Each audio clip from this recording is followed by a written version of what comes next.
மாணவர்கள் அனைவருக்கும் வணக்கம். காமராஜர் பயிற்சி மையம் திருச்சி. டிஎன்யூஎஸ்ஆர்பி 2ஆம் நிலை காவலர் தேர்வுக்கு, அதாவது தமிழ்நாடு சீருடை பணியாளர் தேர்வு குழுமத்தின் மூலம் வெளியிடப்படும் 2ஆம் நிலை காவலர் தேர்வு அறிவிப்பை காத்து கொண்டிருந்த மாணவர்களுக்கு மிகவும் மகிழ்ச்சியான செய்தி. நோட்டிஃபிகேஷன் வெளியிட்டிருக்காங்க. தமிழ்நாடு காவல்துறையில் 2ஆம் நிலை காவலருக்கான காலி பணியிடங்களுக்கான அறிவிப்பு வெளியிடப்பட்டிருக்கிறது. அதாவது எல்லா விவரங்களும் அப்படியே சொல்கிறேன் பாருங்கள்.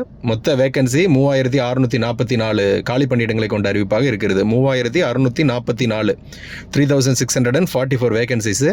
அதில் ஜெயிலுக்கு 142, ஜெயில் வார்டனுக்கு 142 வேக்கன்சியும், ஃபயர்மென்னுக்கு 631 வேக்கன்சியும், டிஎஸ்பி தமிழ்நாடு ஸ்பெஷல் போலீஸ் 2833 வேகன்சியும் வெளியிட்டிருக்காங்க.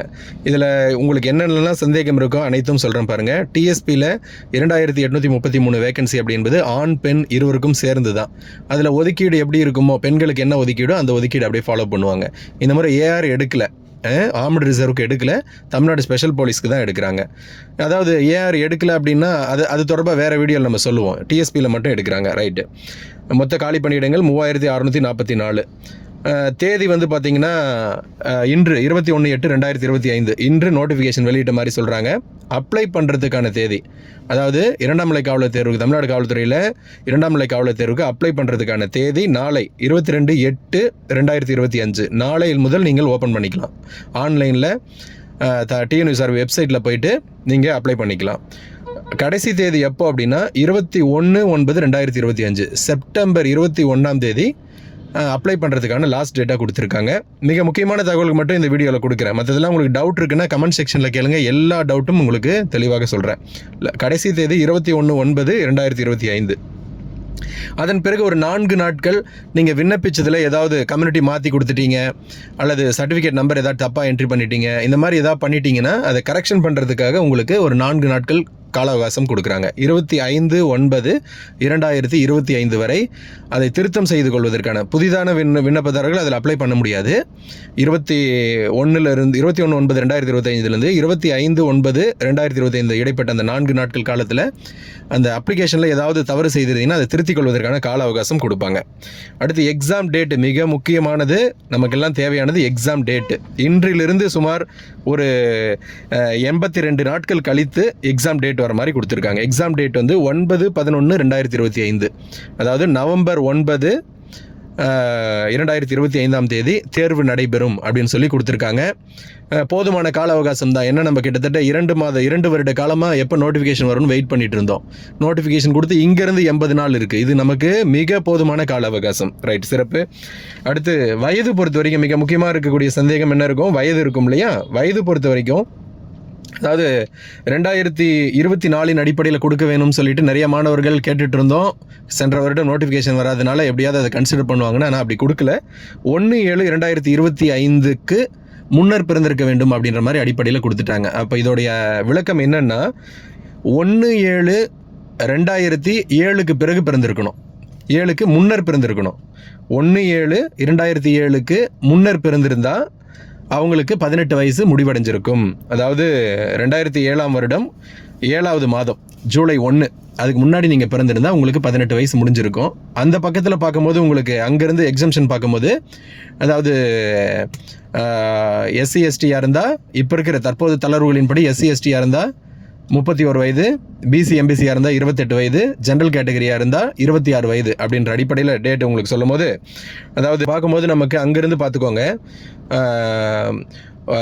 1/7/2007க்கு முன்னர் பிறந்திருக்கணும். அதுக்கு முன்னாடி பிறந்திருக்கிறவங்க தான் எலிஜிபிள். அதுக்கு பின்னாடி பிறந்திருந்தால் 18 வயது, 1/7/2025 அன்று 18 வயது நிறைவடைந்தவராக இருக்க மாட்டீங்க. அதை செக் பண்ணி பார்த்துக்கோங்க. அப்படியே உங்களுக்கு எதுக்கு அப்புறம் பிறந்திருந்தால் எலிஜிபிள் மட்டும் உங்களுக்கு சுருக்கமாக சொல்லிடுறேன் பாருங்கள். வயதில் இது உங்களுக்கு ரொம்ப தேவைப்படும். அதாவது பிசி, எம்பிசி, பிசிஎம் இந்த கேட்டகரியெல்லாம் 1/7/1997 அன்றோ அதற்கு பின்னரோ பிறந்திருக்கணும். 96 அடிப்படையில் கொடுக்கல. நல்லா புரிஞ்சுக்கோங்க. மாணவர்கள் நீண்ட காலமாக எதிர்பார்த்துட்டு இருந்தீங்க, ஆனால் கொடுக்கல. 1/7/1997க்கு அன்றோ அதற்கு பின்னரோ பிறந்திருக்கணும். அதுவே எஸ்சி எஸ்டி இந்த பிரிவினராக இருந்தால் அங்கிருந்து 3 வருடம் தளர்வு பார்த்துக்கோங்க. 1/7/1994 அன்றோ அதற்கு பின்னரோ பிறந்திருக்கணும். அதற்கு பின்னரோ பிறந்திருந்தால் தான் பாருங்கள், 1/7/1994 அன்றோ அதற்கு பின்னரோ பிறந்திருந்தால் 1/7/2025 அன்று பாருங்கள் உங்களுக்கு 31 வயது நிறைவடையாதவராக நீங்கள் இருப்பீங்க. செக் பண்ணி பார்த்துக்கோங்க. ஜென்ரல் கேட்டகரியாக இருந்தால் 1/7/1999 அன்றோ அதற்கு பின்னரோ பிறந்திருக்கணும். இவ்வளோதான். இதில் வந்து உங்களுக்கு வேறு எந்த சந்தேகம் இருந்தாலும் கமெண்ட் செக்ஷனில் கேளுங்க. வீடியோ தெளிவாக பார்த்தீங்கன்னா உங்களுக்கு புரிஞ்சிடும். சரிங்களா? மற்றபடி வேகன்சி 3644 வேகன்சி, மற்ற ஒதுக்கீடுகள்லாம் சொல்லிட்டாங்க. மற்றபடி எல்லாமே அதே தான். பிஎஸ்டிஎம்க்கு 20% ஒதுக்கீடு இருக்கும். இவங்களுக்கு துறை சார்ந்த பணியாளர் வாரிசு காவல்துறையில் பணிபுரியக்கூடிய வாரிசு கோட்டா சொல்கிறோம் இல்லையா, அதற்கு 10%, 9% ப்ளஸ் 1%, 9 காவல்துறை சேர்ந்தவங்களுக்கும் 1% காவல்துறை அமைச்சு பணியாளர்களுக்கும் ஒதுக்கீடு இருக்கும். விளையாட்டு பிரிவினருக்கு 10% ஒதுக்கீடு இருக்குது. 7% விளையாட்டு வீரர்களுக்கும் ஒரு 3% மெச்சத்தகுந்த விளையாட்டு. இதுதான் ஃபஸ்ட் டைம் இந்த மாதிரி தமிழ்நாடு போலீஸில் மெச்சத்தகுந்த விளையாட்டு வீரர்கள் சொல்லிட்டு நேஷனல் லெவலில் இப்போ ஸ்போர்ட்ஸ் ஃபார்ம் 2 வச்சுருக்கிறவங்க, ஃபார்ம் 1 வச்சுருக்கிறவங்க, இந்த மாதிரியான விளையாட்டு வீரர்களை கன்சிடர் பண்ணுறாங்க. மெச்சத்தகுந்த விளையாட்டு வீரர்கள் 3% என்று 10%. இதற்கு மேலே ஏதாவது சந்தேகங்கள் இருக்குது அப்படின்னா, இதுதான் இந்த நோட்டிஃபிகேஷனுடைய சாராம்சம். இதுதான். இதற்கு மேலே ஏதாவது சந்தேகங்கள் இருக்குன்னா மாணவர்கள் கமெண்ட் செக்ஷனில் கேளுங்க. அனைத்து சந்தேகங்களுக்கும் உங்களுக்கு தெளிவாக விளக்கம் கொடுக்குறேன். மிக முக்கியமாக தெரிஞ்சுக்க வேண்டியது 3644 காலி பணியிடங்களுக்கான அறிவிப்பாக வெளிவந்திருக்கு.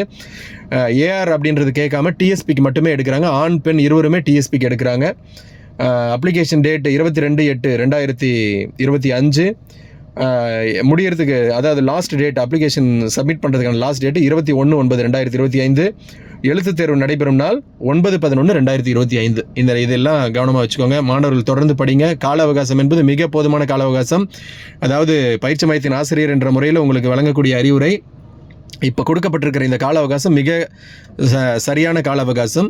மிக முக்கியமாக அடுத்து நீங்கள் தெரிஞ்சுக்க வேண்டியது, அதாவது ஏற்கனவே நான் உங்களுக்கு வீடியோஸ் நீங்கள் பார்த்துருந்தீங்கன்னா சொல்லியிருப்பேன்.